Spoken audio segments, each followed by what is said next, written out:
Hey everybody, Jason here. RPG Day 2019, day number 29. Gloomy, rainy Ohio, day number 29. And that word for today is evolve. Evolve. So evolve makes me think of a lot of the things that I've learned from the community about games and about myself and about my players. Excuse me. and whatnot over the past couple years, particularly the YouTube community. I've learned a lot from the YouTube community, and how I'm trying to evolve my game. And for the most part, I've focused on how to evolve my game as a GM rather than a player, even though I'm not a GM normally, and 99% of the time I'm a player.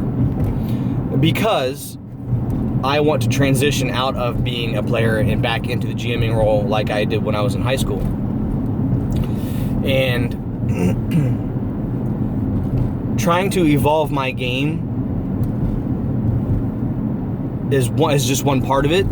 I'm also trying to learn how to help evolve my my co-players and their games. And I think maybe the better I get and the more I learn about GMing, excuse me, the better I can help my friends become better players. Not just telling them things to do, but by guiding them and helping them experience something different than what I'm experiencing right now as a player. Just because everybody has a different GMing style, everybody has a different playing style. I just kind of, I'm getting older. My time here on Earth is much more limited than it was, 20 years ago. Granted, anything can happen in any day, and I could be gone tomorrow or today or whatever. But trying to be a little more positive about that. Let's just say, for example, I live a long, healthy life. Nothing bad, no accidents happen, nothing like that. Assuming those things, I'm 41. So that's 20 less years than I had 20 years ago, right? To GM, to play. So I want to make the best of what little gaming time that I have.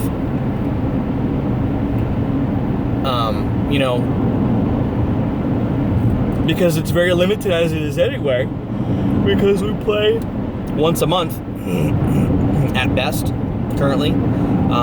As my daughter gets older, that may change. I don't know. There may be more opportunity for people to get together and play more games and things like that, whether it's with this same group that I'm playing with or a different group or whatever. So I want to try to evolve my game. I'm learning. Excuse me, gosh. If I'm not yawning, I'm coughing, right? Throat's really dry. So I want to learn to evolve my game. I want to learn from the people around me, the community.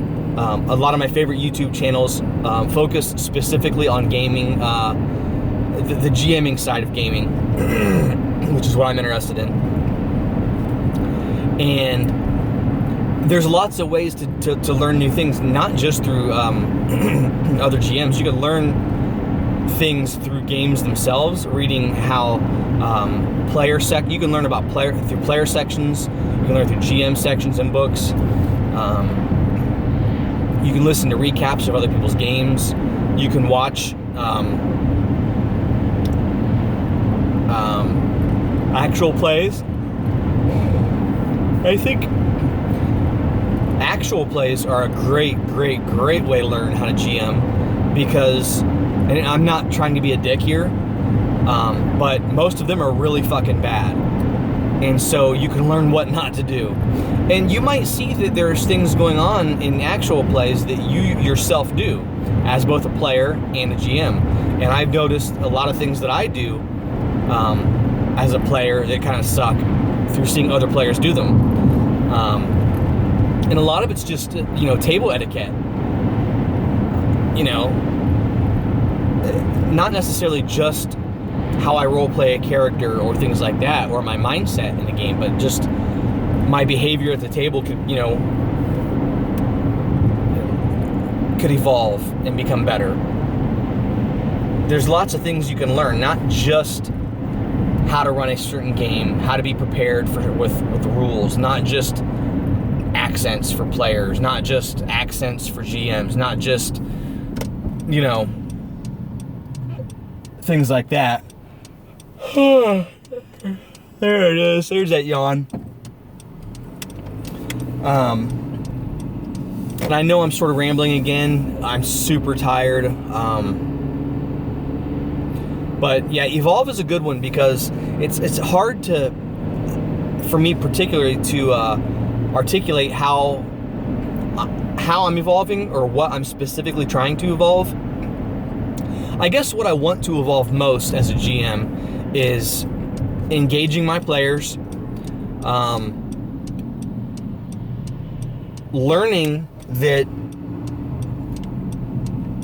I don't necessarily need to write a great story to make my players happy, and in fact, writing a big involved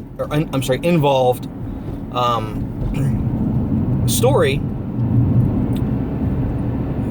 may not do anything for the players. It may just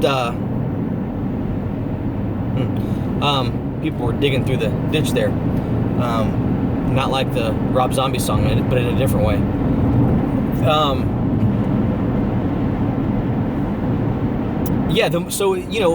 Evolve in myself learning that making a great story isn't necessarily good for the players, but could also be bad for me as a GM, because the more I invest in a great story and the players are not interested in that story or kind of derail what's going on in the story, that could upset me as a GM, putting so much time and effort into something that goes nowhere or goes the exact opposite of where that I thought that it might be. So there are lots of things you can learn to evolve. One thing we evolved with in our current GM, we talked to him about, and that was dice rolls. We talked about that under what, suspense or mystery or something, suspense maybe, where certain dice rolls for the players are better done by the GM in secret, because then you have a less idea of knowing whether you passed or failed, and then that can create suspense because then you're going on what the GM describes and tells you rather than what you see the dice roll. So that we took up on our last game. We talked to our GM about, and he thinks that's a great idea. Hasn't happened in gameplay yet because it wasn't something that popped up in gameplay. There's a lot of role playing and then puzzle solving in our last session. Excuse me. So evolving your game style can happen in numerous different ways. Also, evolving the types of games that we play. I want to evolve from hack and slash D&D to more of a story-based, character-focused D&D, and then from there evolve into other types of games. Like I want to play ICRPG. I want to play a next card RPG. Runehammer has designed, from what I can tell, because I have not played it, a ridiculously awesome role-playing game that might fit our group's playstyle very well. And I want to play Dark Places and Demogorgons.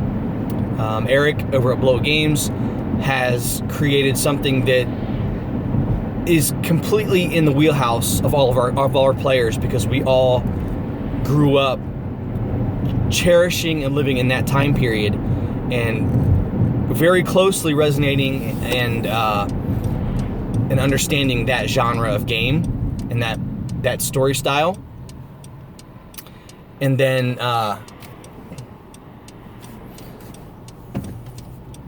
also Dragon Fist. I want to play Dragon Fist because I love martial arts. I don't think that my players would get a big kick out of that game like I would, because they just one guy that I know, one of our gamers is particularly does appreciate martial arts stuff. The other 3 guys, not so much. So I don't know if they'd get kicked out. I might have to find a new group for that. But I would love to run Star Wars, Edge of the Empire. I would love to run something that deals with the the moral choices and philosophies of the Jedi. But that would not work well for my group. One player hates Jedi, and the other people don't care about moral choices at all. They don't care about that type of gameplay, and studying the mind and the why people do what they do and the choices they make. They're not into that sort of thing, but they are really into the crime aspect of it, of like the actual Edge of the Empire, not the Force and Destiny part of it.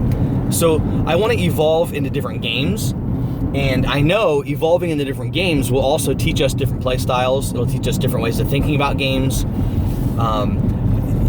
Specifically, when you think about